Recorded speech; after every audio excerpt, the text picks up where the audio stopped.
Assalamualaikum warahmatullahi wabarakatuh. Saya Lesi Mawar Indah.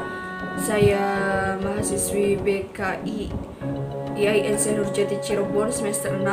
Di sini saya akan memaparkan sedikit tentang laporan hasil PPL 1 atau observasi saya di KUA Kecamatan Harjamukti, Kota Cirebon. Baik, yang pertama di bab 1 ada tentang profil kantor urusan agama Kecamatan Harjamukti, Kota Cirebon.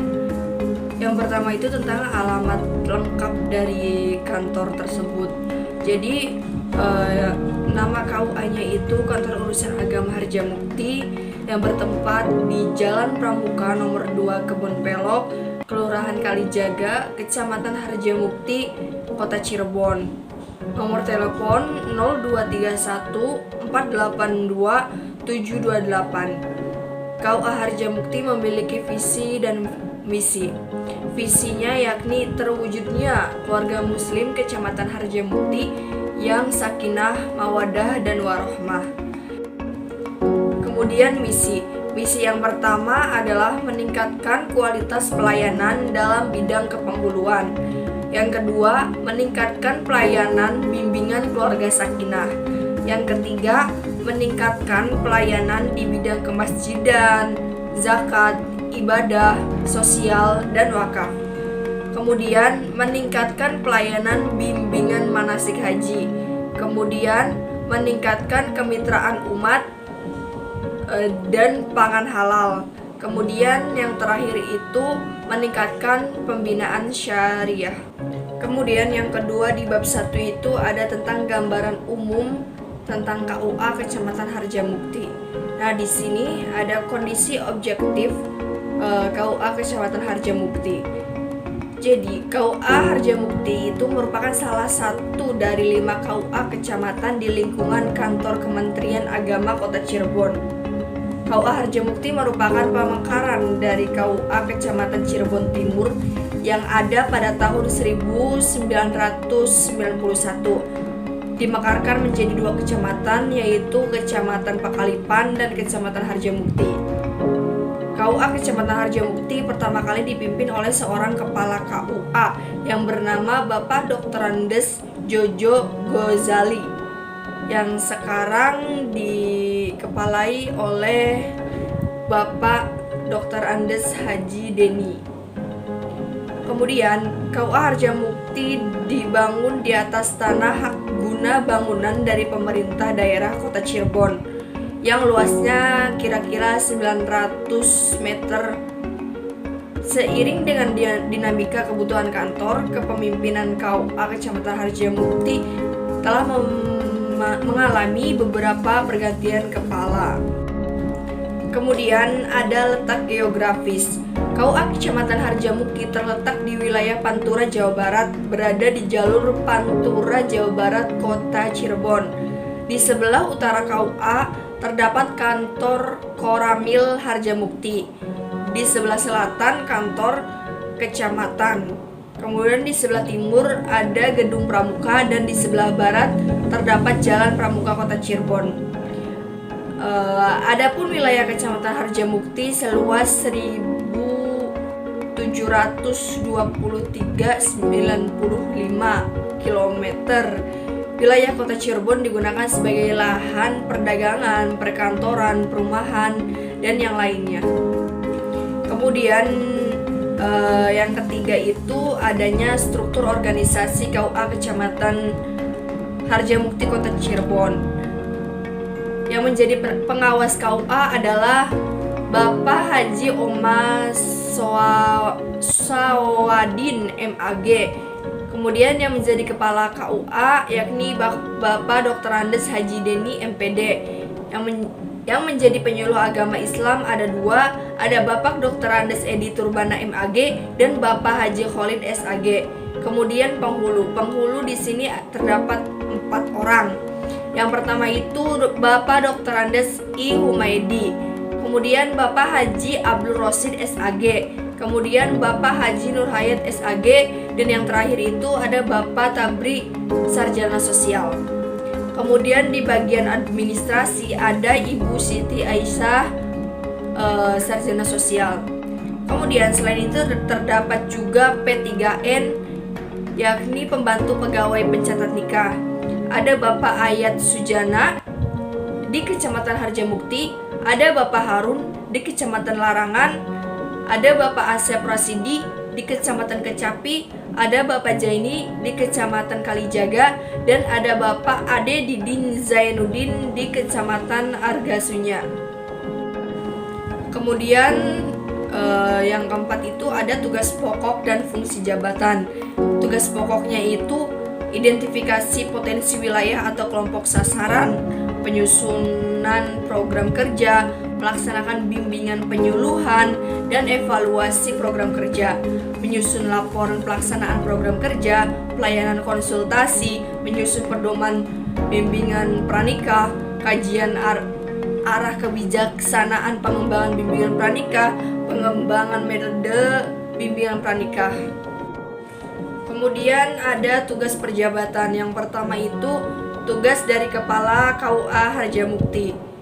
Tugas yang pertama itu menghadiri pelaksanaan nikah di luar kantor maupun di luar kantor. Kemudian menandatangani buku nikah, menandatangani akta nikah, menandatangani duplikat kutipan akta nikah, menandatangani rekomendasi nikah, menandatangani andon nikah, memeriksa kebenaran berkas pendaftaran nikah maupun rujuk, menandatangani surat tugas untuk melaksanakan pernikahan di luar kantor, menandatangani legalisir fotokopi surat nikah, menandatangani surat keluar maupun surat keterangan, menandatangani laporan kepenghuluan, menandatangani laporan PNBP NR, menandatangani laporan bimbingan pranikah, menandatangani laporan data peristiwa pernikahan, kemudian mendisposisikan surat masuk, menghadiri koordinasi lintas sektoral, mengikuti apel setiap hari Senin di halaman kantor Kementerian Agama, dan melayani konsultasi keluarga. Kemudian yang kedua itu tugas dari ketatausahaan dan kerumah tanggaan. Tugasnya yaitu mengetik dan mencatat rekomendasi nikah, mengetik dan mencatat duplikat akta nikah, melayani masyarakat dalam konsultasi pernikahan, membuat dan mencetak surat keluar, terus melayani masyarakat dalam konsultasi pernikahan, membuat dan mencetak surat keluar, melayani masyarakat dalam konsultasi krisis rumah tangga, mengagendakan surat masuk, kemudian mencetak legalisir surat nikah, mengetik dan mencatat surat keterangan belum pernah menikah dan keterangan tidak tercatat, kemudian membuat laporan bulan kepenghuluan, kemudian mengarsipkan dokumen-dokumen pernikahan dan surat masuk serta surat keluar, melaksanakan tugas yang diberikan oleh pimpinan. Kemudian ada tugas dari penghulu. Tugas dari penghulu itu memeriksa berkas pernikahan, memeriksa dan meneliti berkas pernikahan di luar kantor pada hari libur, memeriksa dan meneliti berkas pernikahan yang dilaksanakan di kantor, pelaksanaan pernikahan dengan taukil, terus memberikan khutbah nikah, membaca doa pernikahan, menyerahkan buku nikah, menandatangani model NB, menerima konsultasi tentang pernikahan, menerima konsultasi tentang rumah tangga, membuat laporan kepenghuluan, mengagendakan buku stok, melaksanakan tugas yang diberikan oleh pemimpin atau pimpinannya.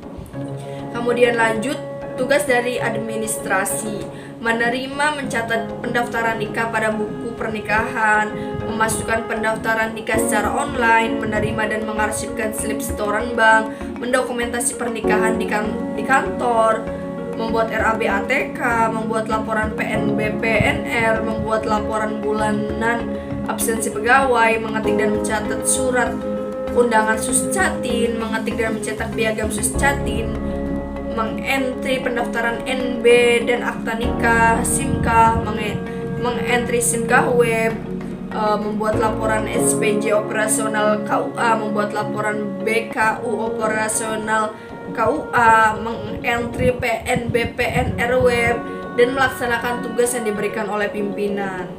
Oke, selanjutnya itu di bab 2. Di bab 2 itu terdapat hasil pengamatan observasi praktek profesi lapangan atau PPL 1 di KUA Kecamatan Harjamukti Kota Cirebon. Kemudian yang pertama itu ada kegiatan bimbingan pranikah di KUA Kecamatan Harjamukti Kota Cirebon. Jadi kegiatan bimbingan pranikah yang diselenggarakan di kantor urusan agama atau KUA Harjamukti ini sudah sering dilakukan sebenarnya. Sebelum mewabahnya pandemi COVID ini, minimal sampai dengan 10 pasangan diikutsertakan dalam bimbingan pranikah selama 3 hari berturut-turut. Yang tujuannya itu agar lebih siap dan mantap lagi untuk membina rumah tangga ataupun keluarga. Kemudian sang penyuluh pernah mengatakan kepada saya waktu itu bahwa harapannya dengan diadakannya bimbingan pranikah ini terhadap calon pengantin gitu, bahwa mereka yang memutuskan untuk menikah itu mereka akan memahami dan mampu untuk menyelesaikan serta menghadapi permasalahan-permasalahan yang akan timbul di kemudian hari, sehingga tidak mudah untuk memutuskan untuk bercerai ketika dihadapkan dengan sebuah masalah rumah tangga seperti itu. Kemudian yang saya dapatkan hasil dari observasi saya, ada beberapa faktor yang menyebabkan perceraian terjadi. Di antaranya itu penyebabnya itu ada zina, karena mabuk entah suami ataupun istrinya, madat, terus judi, meninggalkan salah satu pihak, entah suaminya yang meninggalkan ataupun istrinya yang meninggalkan, kemudian salah satunya di penjara, terus poligami, KDRT, cacat badan yang tidak bisa saling menerima ketika sudah menjadi pasangan suami istri, kemudian karena pertengkaran, terus kemudian bisa juga karena kawin paksa atau murtad, karena masalah ekonomi, dan masih banyak yang lainnya. Yang paling besar itu biasanya yang terjadi, yang tercatat di kantor urusan agama atau KUA Harjamukti itu karena pertengkaran, penyebab yang paling banyak itu.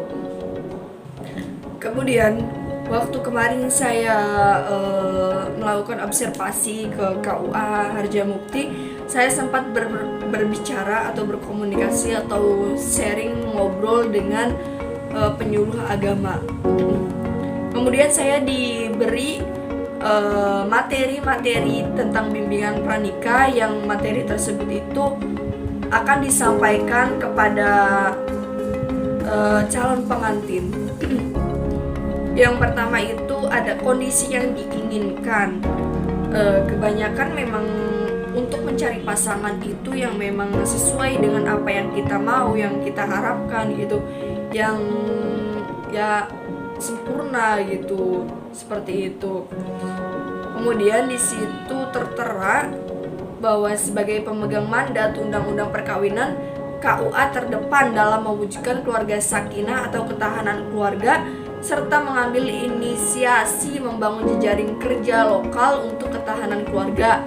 Misalnya itu mencegah kawin anak dan sebagainya gitu. Kemudian sebagai unit pemerintah yang didukung oleh instansi vertikal, KUA itu mewakili pemerintah dalam menyelenggarakan bimbingan masyarakat. Kemudian itu sebagai unit layanan, KUA memiliki program-program yang responsif seperti itu terhadap masyarakat.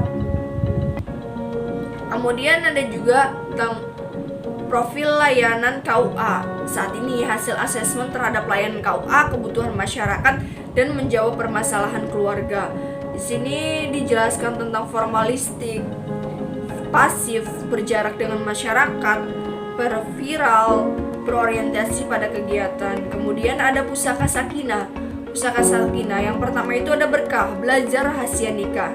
Di sini dijelaskan tentang bimbingan perkawinan, relasi sehat itu seperti apa, kemudian ekonomi keluarga seperti apa gitu, bagaimana kayak gitu nanti dijelaskan. Kemudian kompak di sini itu konsultasi, mediasi, pendampingan, dan advokasi. Di sini Ada tentang penyelesaian kasus perselisihan, perceraian, KDRT, kawin anak, dan lain sebagainya. Kemudian ada Lestari, layanan bersama ketahanan keluarga Indonesia. Tentang pencegahan kawin anak, kesehatan reproduksi, gizi keluarga, dan sebagainya. Kemudian Berkah di sini itu menjelaskan tentang bimbingan perkawinan untuk calon pengantin. Bagaimana sih gitu, bagaimana seperti apa gitu. Kemudian yang kedua itu adanya bimbingan perkawinan untuk remaja untuk usia nikah. Kemudian ada bimbingan membangun relasi sehat untuk pasangan suami istri. Kemudian yang terakhir itu ada bimbingan mengelola keuangan keluarga untuk pasangan suami istri, seperti itu. Kemudian yang kedua itu ada Kompak. Kompak ini tentang konsultasi, data, dan informasi. Kemudian ada mediasi. Yang terakhir itu ada pendampingan advokasi. Kemudian ada Lestari. Yang dijelaskan dalam Lestari itu ada jejaring kerja lokal lintas untuk penanganan tantangan keluarga masa kini, pencegahan kawin anak misalnya, KDRT, narkoba, radikalisme, dan lain-lain seperti itu. Kemudian akan dijelaskannya tentang website Pusaka Sakinah. Di sini itu tentang informasi komprehensif bagi masyarakat terkait perkawinan dan keluarga. Di dalamnya itu tentang inventarisasi modul dan buku paduan. Dari Kemenag itu akan diberikan modul bimbingan perkawinan, modul relasi harmonis, itu modul pengelolaan keuangan keluarga, modul jaringan lokal. Terus ada KPAA, ada Kemenkes, Kemendikbud, BKKBN. Kemudian ada konten user friendly dan full integrated, dan masih banyak lagi. Kemudian ini ada materi yang sangat penting untuk disampaikan. Yang pertama itu bagaimana sih untuk memenuhi kebutuhan keluarga, untuk mempersiapkan ketika sudah menjadi pasangan suami istri, ketika sudah menjadi sebuah keluarga gitu. Tujuannya itu di sini terdapat ada tujuan sesi. Tujuan yang pertama itu peserta mampu mengidentifikasi jenis-jenis kebutuhan keluarga. Kebutuhan keluarga itu apa saja gitu. Ketika bimbingan pranikah dilakukan atau dilaksanakan, peserta-pesertanya itu mampu untuk mengidentifikasi apa saja sih kebutuhan keluarga, apa yang diperlukan. Kemudian yang kedua itu peserta mampu memahami peran dan tugas yang harus dibagi dalam upaya pemenuhan kebutuhan keluarga. Jadi di sini calon pengantin itu diharapkan untuk dapat mampu memahami peran dan tugasnya masing-masing. Peran dan tugas suami seperti apa dan bagaimana, peran dan tugas seorang istri itu seperti apa dan bagaimana. Kemudian peserta memiliki beberapa langkah alternatif dalam pemenuhan kebutuhan keluarga yang direfleksikan dengan situasi terkini. Jadi untuk pemenuhan kebutuhan keluarga bisa mencari solusi. Ini berhubungan dengan ekonomi lah. Jadi misalkan kita untuk ekonomi, untuk menyambung hidup, untuk memenuhi kebutuhan keluarga, hal apa yang bisa kita lakukan agar tetap terpenuhinya kebutuhan gitu. Kemudian peserta memahami dalam pemenuhan kebutuhan keluarga yang diperlukan kerjasama antar suami istri sebagai teamwork atau tim kerja dengan visi misi yang dipahami bersama. Kemudian ada pokok bahasannya itu konsep pemenuhan kebutuhan keluarga sebagai ibadah, kemudian kebutuhan fisik dan non fisik dalam keluarga, kemudian ada strategi tim kerja dalam pemenuhan kebutuhan keluarga. Di sini ada metode juga. Dalam pelaksanaannya itu antara peserta dengan pemateri itu bisa curah pendapat, bisa juga ceramah yang disampaikan oleh pemateri atau penyuluhnya, bisa juga terjadinya tanya jawab, bisa juga refleksi diri. Kemudian setelah yang di atas telah dilakukan, Di akhir juga bisa nanti peserta menyusun rancangan pemenuhan kebutuhan keluarga. Kemudian ada media yang diperlukan dalam kegiatan bimbingan pranikah, yakni diantaranya itu tentang kertas flip chart atau kertas HVS, spidol, laptop LCD untuk menerangkan materi-materi yang disampaikan gitu.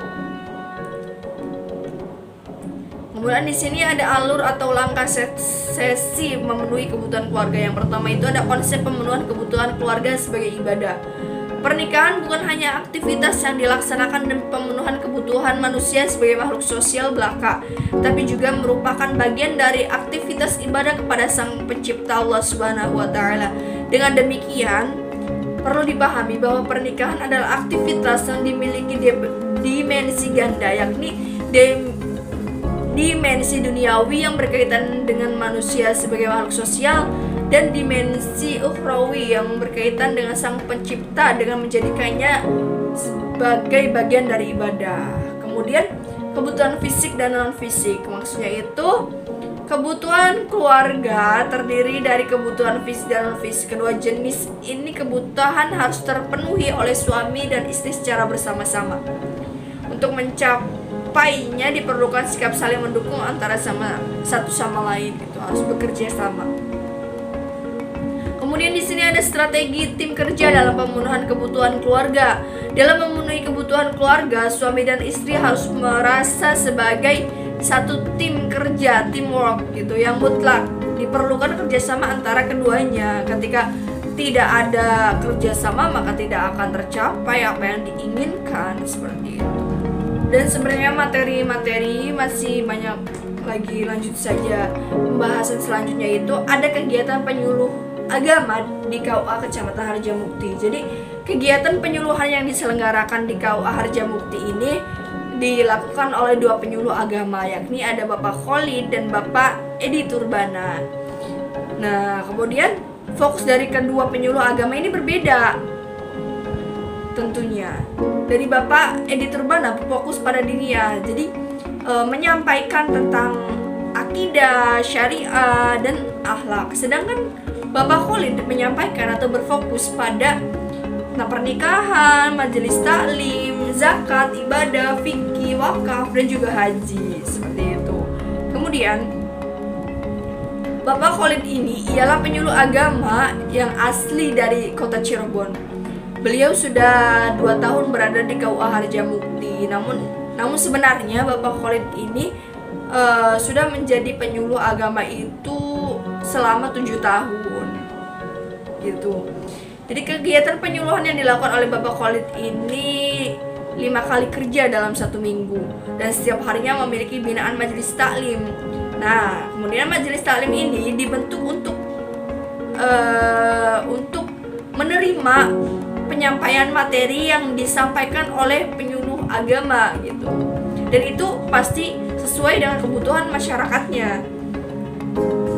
Akan tetapi pemberian materi kepada masyarakat dilaksanakan jika selain daripada bulan Ramadan ini memang seperti itu ya, materi-materi yang dibutuhkan.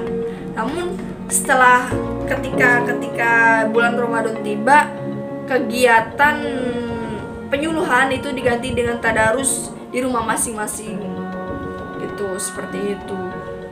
Kemudian karena adanya pandemi Covid yang sudah mewabah seperti sekarang ini, itu mempengaruhi kegiatan pelaksanaan penyuluhan seperti itu.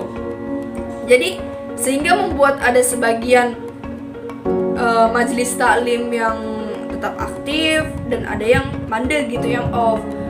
Ada orang-orang yang tetap melaksanakan dengan cara mengambil inisiatif untuk online secara virtual seperti itu. Namun tentunya orang-orang yang tetap melakukan itu kebanyakan emang kalangan-kalangan ya muda gitu, orang-orang yang paham akan IT, teknologi seperti itu. Kemudian pelaksanaan bimbingan pranikah ini bisa dilakukan di kantor KUA-nya ataupun di luar kantornya. seperti itu. Namun ketika calon pengantin menginginkan bimbingannya itu di luar kantor, maka mereka harus menyertakan atau mengajukan surat tertulis yang dibuat oleh mereka sendiri, kemudian diperuntukkan kepada kepala KUA, kemudian kepala KUA itu menyampaikan kepada penyuluh agama bahwa ada yang membutuhkan bimbingan pranikah, seperti itu. Lalu pelaksanaan dari bimbingan pranikah ini selama 3 hari berturut-turut, dan minimal biasanya itu bimbingan pranikah sampai 10 pasangan, diikuti oleh 10 pasangan, seperti itu. Mungkin untuk terakhir kesimpulan, jadi praktek profesi lapangan PPL 1 atau observasi yang saya lakukan ini, selama kegiatan observasi berlangsung di kantor KUA Kecamatan Harjamukti Kota Cirebon, saya dibimbing dan diberikan pengetahuan baru oleh beberapa pegawai KUA di sana mengenai tentang kepenghuluan, penyuluhan, dan administrasi yang diterapkan di kantor KUA Harjamukti, serta seluruh kegiatan yang dilakukan di KUA Harjamukti. Kemudian KUA Kecamatan Harjamukti Kota Cirebon ini menjalin hubungan baik dengan masyarakat. Hal ini terlihat dari pelayanan yang baik dan keramahan yang diberikan para pegawai kepada masyarakat yang ingin mendaftarkan sebagai calon pengantin. Kemudian dalam menyelenggarakan setiap acara pernikahan maupun penyuluhan yang diadakan oleh KUA Harjamukti Kota Cirebon, selalu bekerja sama antar pegawainya, seperti itu, berkoordinasi, mengikut sertakan dengan pihak lain. Jadi hal tersebut membuat hubungan antara pegawai KUA dengan seseorang yang terkait itu menjadi harmonis, seperti itu. Mungkin cukup sekian laporan observasi yang bisa saya laporkan. Semoga dapat menambah pengetahuan teman-teman yang mendengarkan dan menonton video ini. Terima kasih. Wallahul muwaffiq ila aqwamit thoriq. Wassalamualaikum warahmatullahi wabarakatuh.